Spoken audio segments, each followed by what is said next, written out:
today I have, it's our usual kind of cozy chat, bring a cuppa, answering questions on the Instant Pot or any other things that are to do with trying to kind of take a bit of time out in the kitchen, keep it calm in there, use the best of our gadgets, especially Instant Pot, to help us, let the robots help us and give us a bit of space. They're very good at it, and the Instant Pot is especially good at it. Hi, Ohio, Leicestershire, welcome, welcome. We've got people from both sides of the pond, as they say, and all are welcome here. Yeah, so Germany, hi, welcome. I don't know the time difference over there. Hopefully you've all got a little cuppa and just a little bit of space. But yeah, if you've not been here before, just started these live streams and this Friday one is really all about answering any questions that have come up through the comments under my videos that I think might be useful for everyone. And answering any questions you have that I can answer. And then sometimes I can't answer them because I'm just a home cook. I'm not a specialist. I'm not sponsored by Instant Pot. I just give you as much of information as I have. I'm happy to share with you. But other people in our community also help each other. So, and I love that as well. Massachusetts, hi. I used to live in Cambridge, Mass. And where else? I lived somewhere else and I can't remember where now. It was way back, a very long time ago. So welcome. And yeah, so I'm going to make a start, I think, with the comments that I've got. And then as we go along, I'll come back and check out if you've been putting in any questions here or any answers or suggestions or whatever you like, really. So let's pop over to the questions that I know I've already got. And if you didn't see this week, I did a live stream about cleaning the Instant Pot, sort of how to take apart the lid. And so we've had a little flurry of questions in response to that around the cleaning issues. So that's the sort of first theme on here. So let's take our first question. Instant Pot instructions say that you can put the lid in the dishwasher, but can you really? And you'll be getting used to this by now, but my answer is it depends. So it depends where you live. It depends on what model that you have. So I've been cooking with Instant Pots for 10 years now, and I've had lots of different models. And they generally, the older they are, they often were dishwasher safe, the lid that is, obviously not the bit with the plug on. So if I show you here my old Duo Crisp air fryer lid, well, that's the air fryer bit. Let me give you the other one. And you probably can't read this, but this was the Instant Pot Duo Crisp and air fryer instructions. And I think I've got a pointer, but if you look down that right-hand column that says cleaning method, it was dishwasher safe and hand washable, the lid. And yet, when I go on to my Mini, so this is the UK, it's called the Classic Mini Rio in the US. So the lovely little one that lots of you have got, and I love too. This is an extract from the Instant Pot manual for UK version of the Mini, and this one is the only thing that is okay in the dishwasher that they've listed is the steam rack, which is what I call the trivet. I don't think I've got one up here, but that little metal foldable rack. So for the Instant Pot Mini, at least here in the UK, the lid isn't dishwasher safe, so you can just wash it in washing up bowl with a bit of washing up liquid. It's all fine. I've got a feeling that in other countries, from the comments, that maybe it is. So my answer then to that first question is, what you need to do is go onto the official Instant Pot website for your region and have a look at the instruction manual that you'll be able to download on there for your model. and they're always towards the back. You'll have a page like this called cleaning, and that's where you'll find out whether you can put your Instant Pot lid in the dishwasher. Honestly, I never really put mine in the dishwasher anyway. I don't think I ever did because I didn't quite trust it. I find that it's just really easy to hand wash the lid. I always put the inner pot in the dishwasher myself, and that's why I usually like two, so I can have one on the go in the dishwasher and one that I'm using. So yeah, so I tend to dishwash the inner stainless steel pot. Having said that, I do find this little pot on the mini forecourt easier to hand wash because it's shallower and it's smaller. It's lighter, it's easier to handle. I have some health issues with my arms and hands and all kinds of stuff. So it feels a lot easier to clean actually, this one. But generally, I'm a dishwashing person. So I hope that answers that as best I can. Let's just check if anyone's saying anything in the comments in relation to this. I am dishwasher, never used a mechanical one. I had a hard time cleaning air fryer basket, the steel one. Yeah, I'm going to come on to air fryers in a little bit. I'm going to just star that comment. And Glenda says, I do hand wash mine. It just looks better, no spots. Yeah, that's right. So you get, with stainless steel, when you put it in the dishwasher, you often get a kind of hazy, little sort of mineral deposits. They're not any problem in terms of being food safe. It's just kind of minerals that sort of stick to the stainless steel. And you can get those out. And clean it with white vinegar, bicarb soda, that kind of stuff. It doesn't actually bother me, so I don't tend to do it, but we're all very different in that way. And yeah, if you want to keep it sparkling new and you can see your reflection in it, hand washing, I agree, is the way forward. And okay, right. I'm just starring a couple of questions there.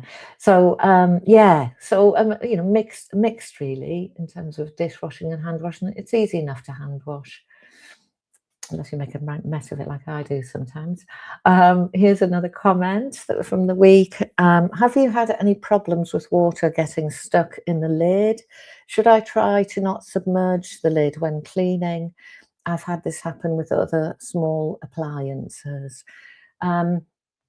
Again, as long as you've referred to your instructions, because it's possible there's a model that you don't submerge in water. I think the only one I could think of would probably be that ultimate lid one, and the lid doesn't come off on that one anyway. It's the hinged lid one. So in terms of submerging this kind of lid, get used to the camera, there wouldn't be any problem with it. But generally, I kind of hold it and just take a dishwashing brush, and once I've taken all the bits off, and I won't do that here today. If you want to see me taking apart this lid, just look at the live list from earlier in the week, and I took apart all these little bits, and we talked about the awkward bits and you know, how you clean them. But otherwise, you know, they generally just need a really quick rinse, not a soak when it's the lid. So, and in terms of this water getting stuck in the lid, and there's another comment that's similar. Let me get this one up. This is from someone else. Another thing I've noticed is that after rinsing the lid, if I don't hold it on its side and wait a while over the sink, I end up with a wet floor, right? So if you've got this in the dishwashing bowl and you've been washing it out, what happens is you get water kind of trapped with this rubber seal here. Oh, I find it so hard to get this on camera here. So yeah, you get a bit of water trapped in here. But generally, what I think a lot of us do, and it might have been early days, Instant Pot, someone told me this, is when I've washed it, I turn it this way around and then do what I call the Instant Pot shake over the sink, not over the floor. So you can kind of do that rotation and the water flies out. And it's not in any way as pretty, but Instant Pot recommend, I think, always that you store your lid this way up, so that you don't end up with your lid on the pot and there's bits of water still in that seal. So a lot of us kind of really like the look of the Instant Pot with the lid on. So if you want to store it with the lid on, I would recommend taking off your seal and just hanging that, on a hook in a cupboard or something, and putting that back on when you're ready to cook, because it's very hard to get this rubber seal completely dry enough that when you put the lid back on, let me put that down because it's challenging, that when you put the lid back on, that there wouldn't be a bit of water in there. Again, it's not the end of the world, and if you're using your Instant Pot all the time, as I am, that's not an issue. But if there's a little bit of water in there, and you might only use it once a week or something, it's going to be a bit grimy, track bacteria inside if it's sealed up with water in, just like any other appliance. Again, let me just check if anyone has added anything to that or disagrees. Okay, let's answer this, Patty. While we're on this lid, so yeah, the gasket, which is that rubber thing silicone it is, I was just mentioning, yeah, it's reversible, so you don't have to worry about have I got it on the right way. It's just the same. What you do need to do is just make sure that you've clicked it down properly, and if you rub your finger around once you've placed it, then you can kind of tell if it's gone all the way down. Now and again, a bit of it will be just still a little bit loose, and if that happens, don't worry. Instant Pot has you covered. It won't come to pressure. Water's going to start coming, steam will come out the side of the pot. And that might be the reason that your Instant Pot doesn't come to pressure. So just always check that you've got your gasket on all the way around, and with that little metal bit in the dint in there. I hope that makes sense. But yeah, thank you for that.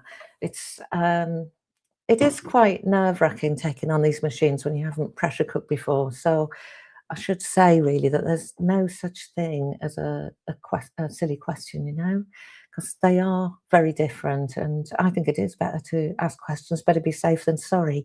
But what I do know from 10 years of cooking with these things is that they try really hard to make sure you don't make a mistake. There's so many safety features compared to manual pressure cookers.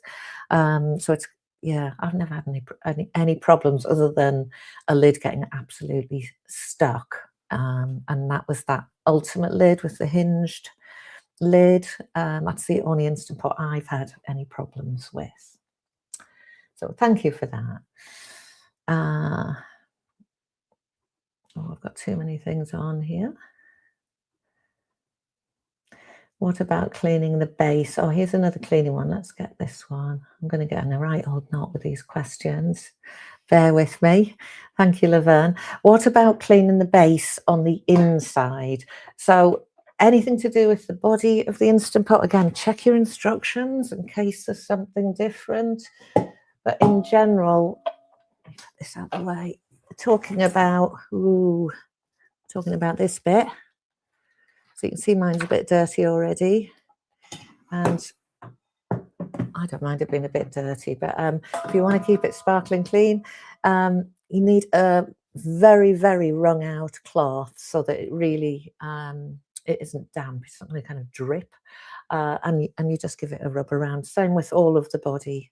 Most of the Instant Pots that I've had, when I look at the instructions, it will just say, use a slightly damp cloth or sponge and give it a rub around. And it's kind of normal to get these sort of black spots and stuff on the bottom. It's kind of like you have an old electric range or an electric cooker. Those things get sort of burn spots on them, but they're not affecting the function. Let me just see if I can. Cooking pot. Right, I'm just going to get these comments off.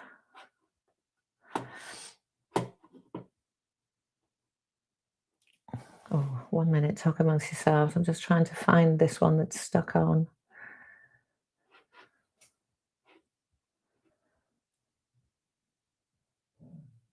No, can't find it. Anyway, cooking pot, wash after each. Oh, that's the. I wish I could get this thing off. Let me start at the top.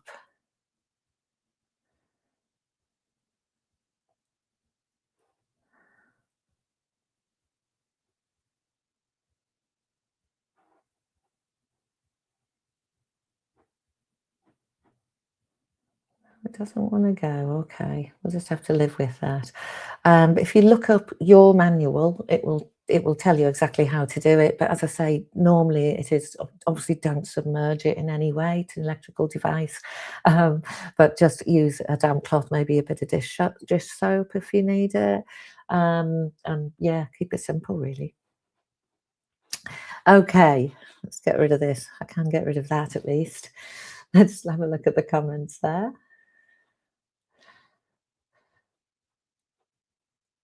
And here's another one. How long does the ceiling ring last?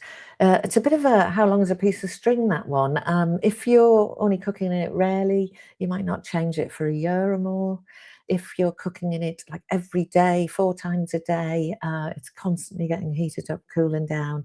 You will eventually start to notice that that silicone ring gets a little bit sort of loose, or maybe you're noticing your pressure cooker's not quite getting to pressure as it used to, or maybe it's you cook lots of curries like I do, and it's got really smelly, and you can't seem to get it clean. So then you need to change them over. But it's not that often, even with me cooking, cooking a lot in these instant pots, but I always have a spare in because one is none. And so I like to make sure I've always got one in the cupboard. So if I notice that something's going wrong with the pressure cooker, it's not coming to pressure as quickly, or it's leaking a bit of steam, the first thing I check is whether I've cleaned it properly recently, the kind of deep clean I was talking about, where you take out the little bits, make sure it's properly cleaned all the way through. And the second thing I'm checking is that silicone seal looking a bit brittle? Has it started to get little cracks in it? Or has it become really loose? So it's kind of been on and off so often that it's just got a bit loose. And then I'll just change it over.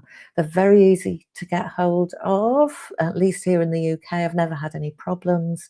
The only one I heard of that some people have said they had problems was that 3/4 mini, the very small mini. That one sometimes went out of stock apparently, but I haven't got that one. This one, if you've got the new mini or one of the 6 quarts, that's the most owned instant pot internationally, and it just seems like they're always seem to be in stock, either whether it's Amazon, your instant pot site, or other suppliers that sell instant pots. So you shouldn't have to worry about it for a little while anyway. Once you get that, but get a spare in if you can. That was the wet floor. Oh no, that's that one coming back again. Can't seem to get rid of that wet floor. Do you know what? I think I know where it is. Hey, I did it. Just checking the comments. It's in the other section. Oh, I'm noticing another question. I'll come back to that one. Okay, so here's another question on cleaning. Should I clean my Duo Pro Crisp air fryer lid? I never have. Yeah, you're not the only one. When I first got my Duo Crisp, nobody barely had air fryers then, and you didn't. I didn't read the instructions, and I didn't clean it. If you don't clean it, many of you will have an air fryer. If you don't clean that lid every time, you start getting really as if it's a grill in an oven, sort of baked on, greasy oil that kind of, can't think what the word is for it, but it has a kind of chemical reaction and it's really hard to get off. Sort of, no, I can't think of the word. So yes, I think I don't know how far gone yours is, but no, you're not alone if it is. But when I got my Instant Pot Pro Crisp, which has the air fryer lid, let me just show you in case you don't know these things. I think it's in here. Yeah. So some of the big monster models also have an air fryer lid. In the UK, we can only buy them as a pair kind of thing. You can't just buy an air fryer lid. I believe in the US and elsewhere, you can sometimes buy a lid afterwards. But yeah, cleaning these things. what I would say to any of you, if you get the Duo crisp or one of the other crisps that's available in your country, wipe it down every time. It's just a habit. It's annoying, but it's so much easier if you just give it a quick wipe, let it cool down, and once you've had your dinner, just a damp cloth, give it a wipe around, because once this is dirty, it's very hard to get clean. So I knew this question was coming, so I was doing a bit of Googling today, and I found two videos on YouTube, one by a UK creator called oh, something Clara. She's great. She reviews loads of consumer goods, and I've put that, I hope, in the description for this video. And she talks about not Instant Pot, but cleaning air fryers and what products she's tried. And then the other one is a US creator, because again, the products are going to be different depending on where you live. And she's got Empowered Cooks. I think it's Kathy, a real expert on air fryers. And she's tested a load of ways of cleaning air fryers once they need a deep clean. So have a look at those. Again, be very careful. These are electric devices. Follow the instructions. You won't be covered by guarantees from Instant Pot if you do anything outside of that. But those two videos look good to me to give you some ideas. And if I remember rightly, I think that they both used baking soda, bicarbonate of soda, with maybe one was a mix with vinegar, I think, and one was a mix with something else, to try and do a deep clean. But it's not easy to clean them once they've gone far. So good luck with it. And yeah, I was there. I was there too, and I'll never do it again. I have a standalone air fryer I use mostly now, and I wash it straight away every time, because I know I never want to get caught in that again. Okay. And then let's just check. Let me check the comments again. I'm being very ambitious here. I know nothing. I know nothing about that product, Patty. Yeah. I don't. Where are you? I think you're in the US. They're called Instant Pot Duo Crisp, Instant Pot Pro Crisp, and Instant Pot with Ultimate Lid, which has got an air fryer lid. And then, as I say, I know in the US anyway, they used to, some Instant Pots could be retrofitted with an Instant Pot official lid, not an off-market one. I wouldn't risk that. So yeah, and I used to cook all the time with my Duo Crisp. I cooked with it for a long time. It's a particular kind of cooking. Nowadays, the air fryers are so good now that I kind of prefer to have a really good air fryer with a drawer style. That's easier for me to manage, a bit more flexible, and a sort of standard Instant Pot, and I pair the two. But what the Pro Crisp and the Duo Crisp and stuff are really good at is roast chicken. You never get anything as good as when you've sort of done a bit of pressure cooking and then put the air fryer lid on to brown. I do sometimes transfer, but let's not go there. It starts getting very complicated. So they are quite good, but I think most people now get on better with a drawer style air fryer, because they get really hot, and you've got more surface area to layer out your food. If you're doing it in a round Instant Pot, you're kind of having to layer upwards, which means you've got to do a lot more shaking and turning. Works, but it's just, you need a bit more attention. Bonjour, Joanne from Canada saying hello there. My terrible accent, I heard. Okay, let's go on to my next question from the pre-comments, and then I'll start to answer some of yours I haven't done yet. Let's see. This question, this is a UK question. Hi, can you still buy this? And it was a video I did on the Instant Pot Pro in the UK. The Instant Pot Pro, that version 1, I'd call it, is still rated the highest by things like America's Test Kitchen. I really love my Instant Pot Pro V1 also. It was a sort of nice, had a lot of features, but not too many, and it was a really nice pressure cooker. And for some reason in the UK, we cannot get that model anymore.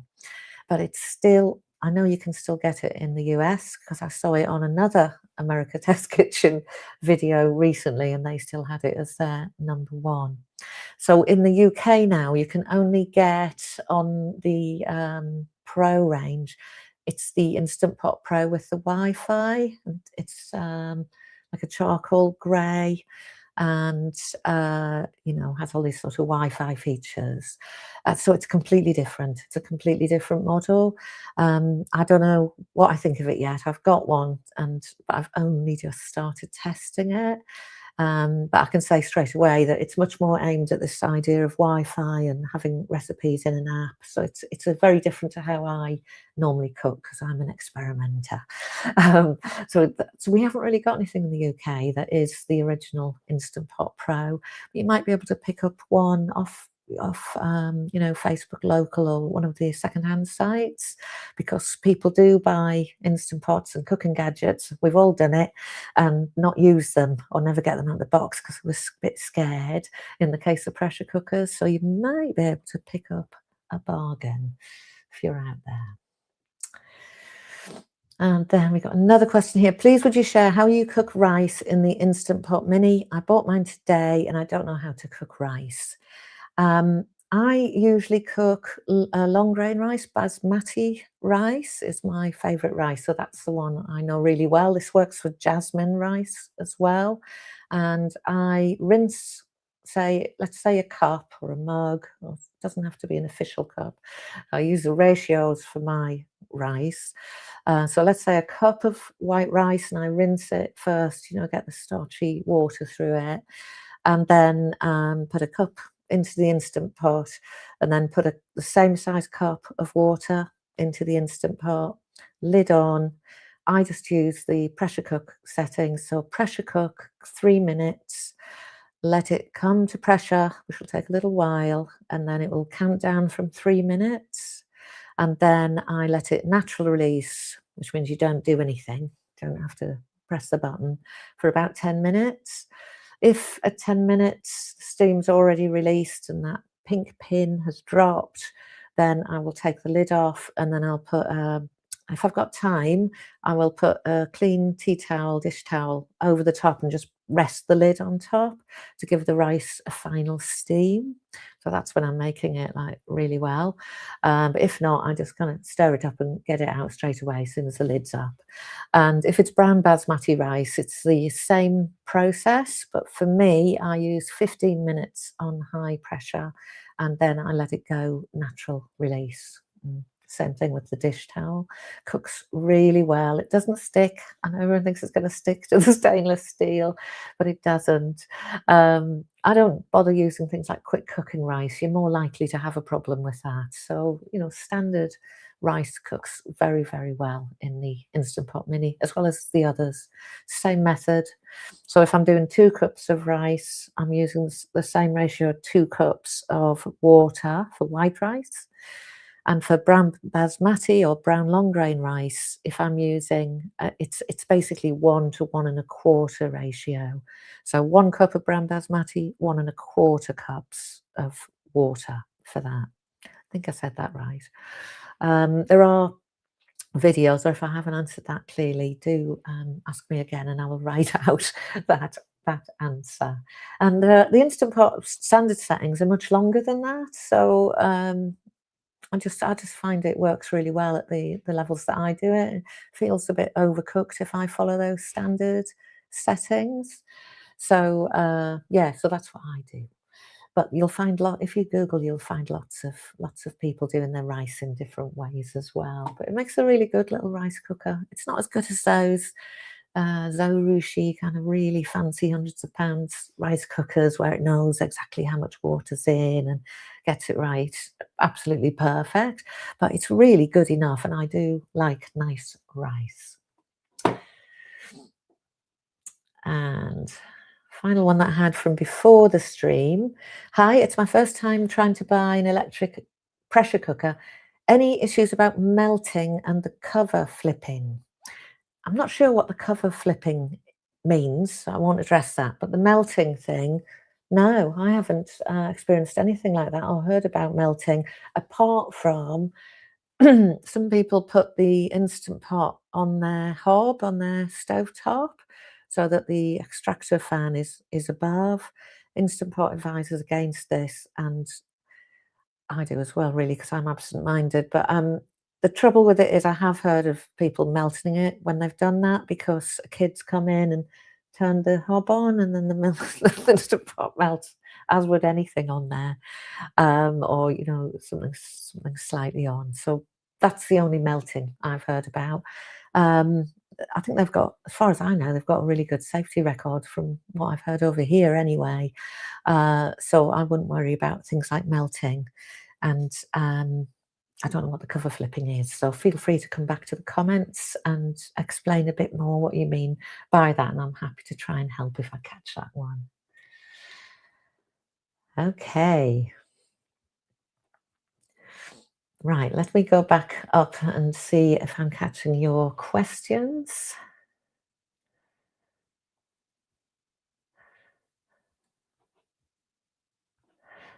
Okay. So Sandra's asking, when you add stock, do you add it hot or cold, or does it matter? It would depend on the dish, I think. It sort of doesn't matter in itself. If you add it hot and it's say it's a soup and you've added it hot because you've just mixed it up from the kettle and it's boiling water, the only difference it's going to make is that it's already on its way to steam, so it will come to pressure a bit quicker. That will be the main difference. But otherwise, if it's cold stock or you've bought bone broth or something, the Instant Pot will still heat it up. It'll just take a little bit longer to reach the point of pressure. And hopefully that's answered that.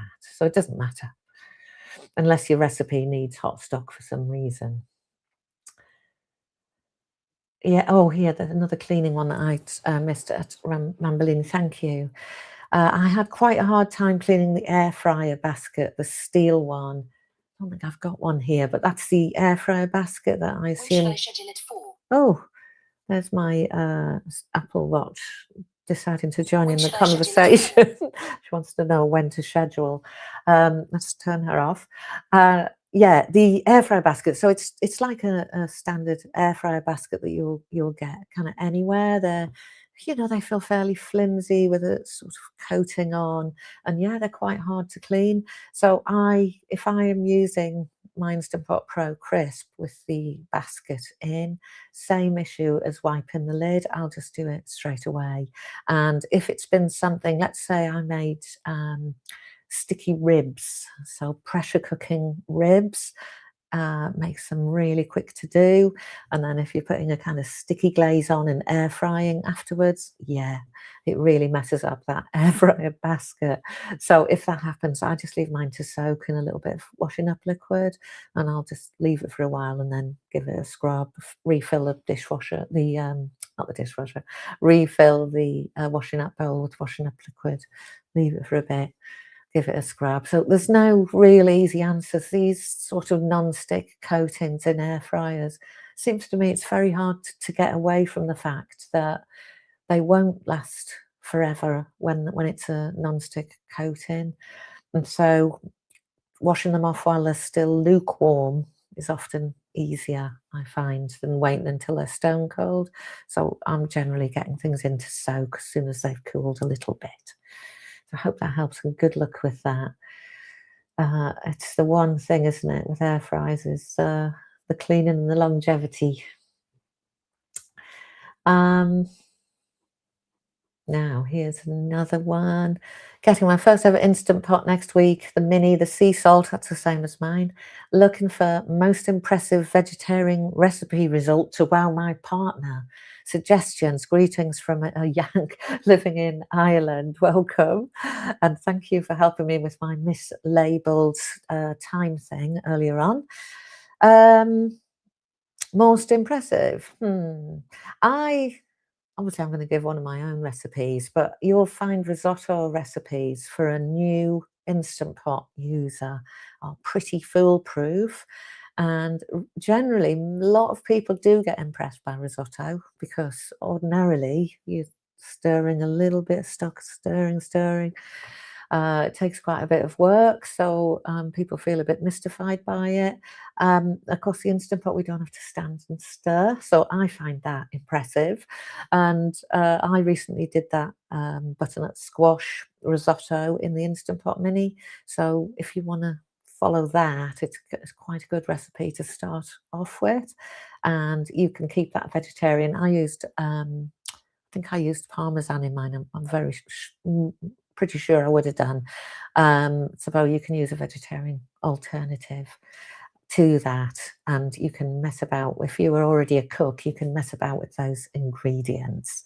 So maybe that will help, but maybe they'll just be impressed that you're learning a whole new gadget, and especially a pressure cooking one.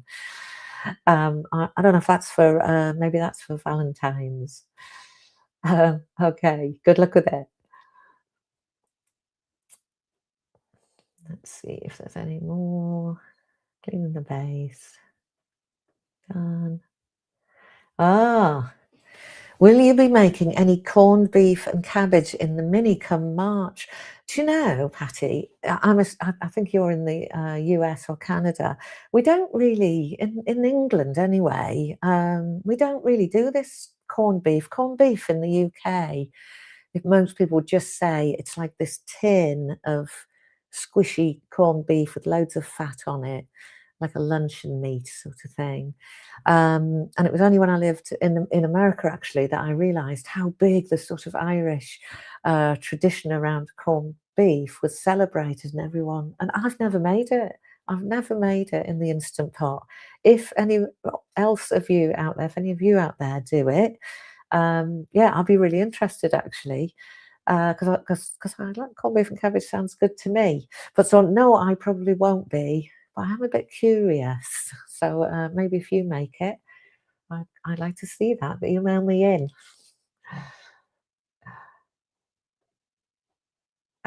Let's see. Ah, here. Do you know when your pasta recipe you presented yesterday will be available? So yesterday I filmed a new one pot recipe for the little mini, and it's pasta. It's a really simple pasta dish. It came out really well. I've been working on it a while, using ground turkey, so turkey mince, a little bit healthier, trying to keep my red meat down somewhat.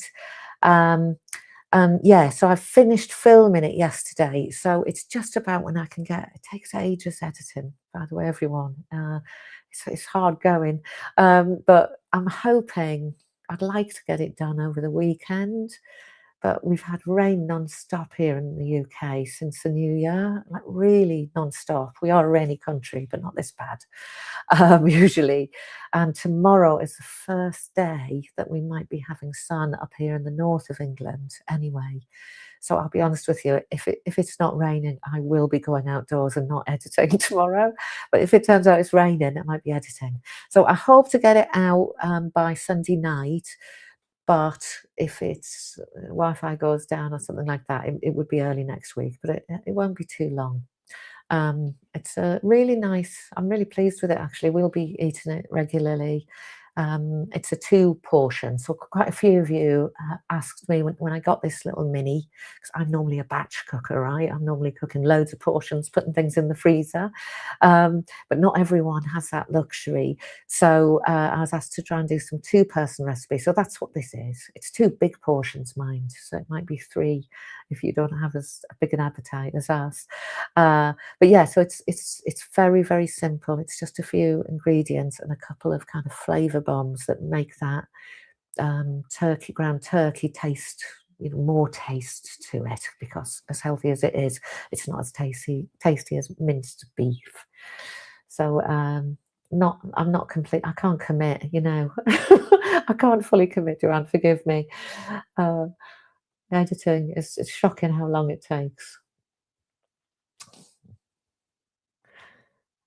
Do I have any Sam, thank you. Do you have any recipe book recommendations for the mini? Um, I think I'll do a little something video on books that I think are useful. I haven't seen I haven't searched fully either, any recipe books specific to the mini 4-quart. You will probably find more recipes for the 3-quart because it's been out longer. Um, Generally, that's part of the reason I'm doing this recipe series is because there's very little out there. Uh, Generally, if you are a cook already, I tend to recommend that you kind of just think about your cooking principles. And I like pressure cooking books by Catherine Phillips, I think it is. I will refresh my memory and put it in the description. She cooks with actual manual pressure cookers, but most of it will work with Instant Pot, and she's got a group of testers who've done that. The reason I like those books are that they're helping me understand the principles so that I can adapt my own recipes because I like messing about and making my own stuff. I'm not very good at following recipes. But so I haven't seen any actual books aimed at the mini. I guess you'll get some on Amazon first. Often people self-publish them. I've always been asked for recipe books, but I haven't got there yet because it takes me ages. I'm not a natural, very specific kind of cook. That's why I'm a terrible baker because I like messing about and changing things all the time. I would like to do something one day. So yeah, I haven't got an easy answer for that, but more and more people are enjoying this little mini. So Google away. Adapting recipes isn't something I could just explain really easy either, because it takes a bit of experimentation and there's not a strict rule where you can completely half it or completely a third it. So yeah, it's a little bit challenging, but there are quite a lot of people making YouTube videos, and I've noticed there are some food bloggers kind of picking up this appliance. So it's probably the internet's your best place for now. If anyone else knows about recipe books, please do share and let me know too, because I would like to see them.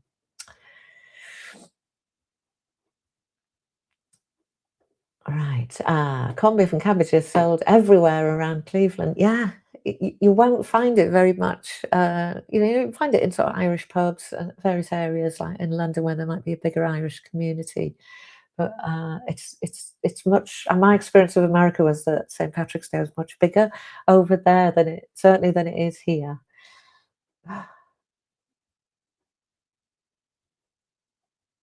Oh, that's funny. North Coast pasta. You don't want the canned stuff. That is like a salt lick. Yeah, it really is. It's very, very highly processed and so full of salt. And thank you. You'll wait patiently. Thank you. Let me just see. Is that a question?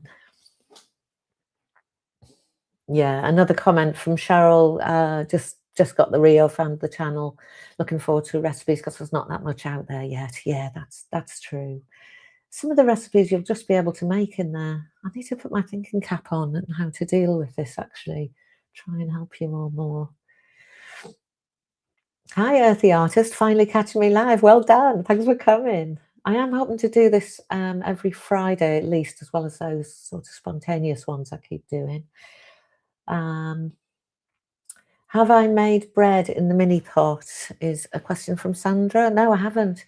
Um, I, to be honest, I've never made bread in any of the instant pots. I've got one of those Panasonic bread makers, a bread maker that does all the mixing. So if I'm making bread, I would tend to do it in there.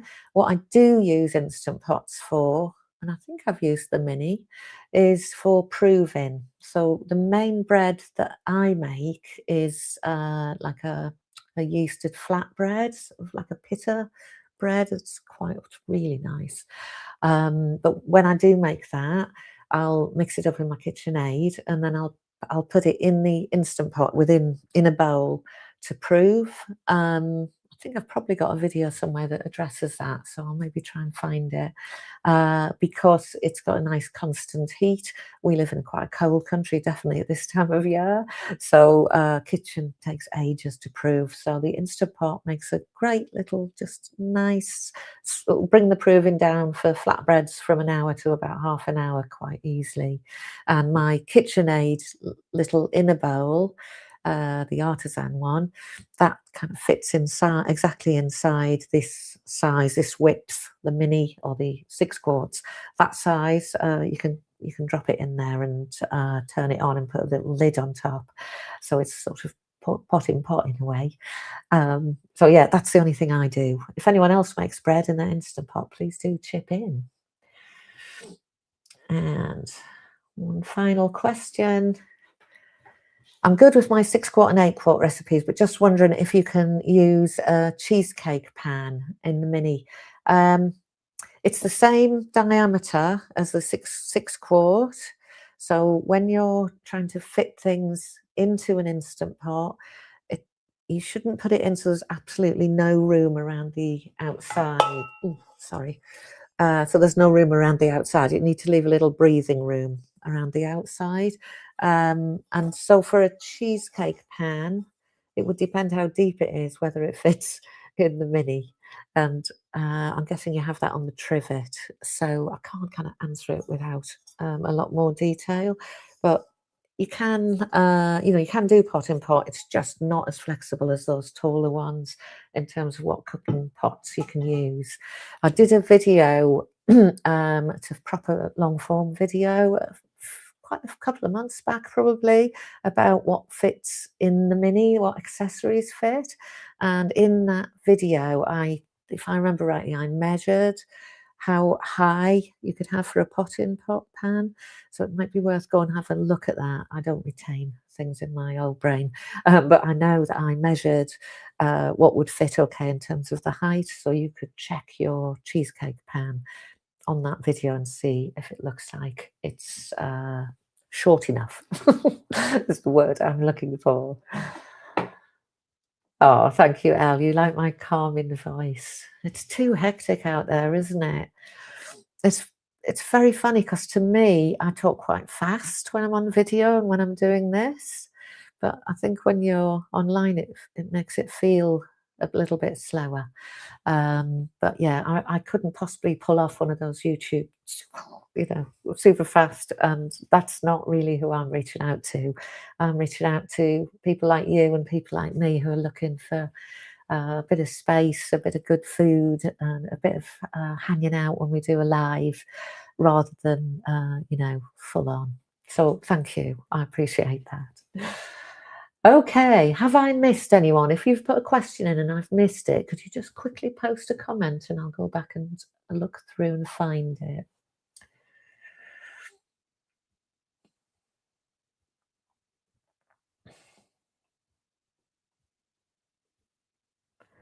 I'm not hearing anything. Oh, thank you very much. You're all so lovely. I hope you're all going to have a really nice weekend. Some of us are it's dark now here. Some of us are entering our weekend, and some of you are much earlier on a Friday. So I hope you're all going to do your best to find a bit of space, get yourself a little bit of space in the kitchen, make something that's a bit of fun. Those of you who are new to Instant Pot, I always say, be kind to yourself. It's a very different way of cooking. So you'd almost certainly make mistakes, make a mess, end up with something a bit ruined. Don't go in super ambitious. Go in with some of the easier recipes, soups, risottos, tried and tested things that people have used. Because even if you don't love those foods, every time you cook with it, you start to learn kind of how it works. And then when you go on to recipes that are a bit more tricky, you're less likely to have a burn notice or have it all go completely pear-shaped. But it will go pear-shaped sometimes. Mine certainly has. I bet everybody here has had problems now and again, even though you might be super experienced. So I think the kitchen's a place where we're allowed to make mistakes, we're allowed to have a bit of fun. And if it all goes wrong, well, we just have to get takeout, won't we? Or open a tin, maybe a tin of corned beef from the cupboard if you can take the salt. Okay, thank you. Oh, hi. What? Thank you. Oh, last question. Do you use the silicon trivet? I've never had that actually, the silicon trivet. I just use metal trivets. I can see that it's probably really useful for not getting hot when you're lifting out. So I'm not against them or anything. I've just never had one. Um, Fantastic. The more I watch, the more I gain confidence. Yeah, keep watching. I wish I had more videos from the early days where I was making mistakes all the time because I put them up now. But when you first start on YouTube, it's a bit terrifying to show that you make mistakes. I don't mind now. I'd rather people knew that we're just as imperfect as everybody else. It's just we can edit out the bad bits. So we're all making mistakes all the time. Usually you can still eat the food. It might not be perfect, but you can eat the food. So that's it for today then. Have a lovely weekend. Thank you so much for coming. I hope that you cook something lovely this weekend and hopefully you get something in the fridge to give yourself a little gift for later in the week when it gets busy and maybe you just haven't got the space to cook. So take care everyone. Thanks for being as lovely as ever and I will see you soon. Bye.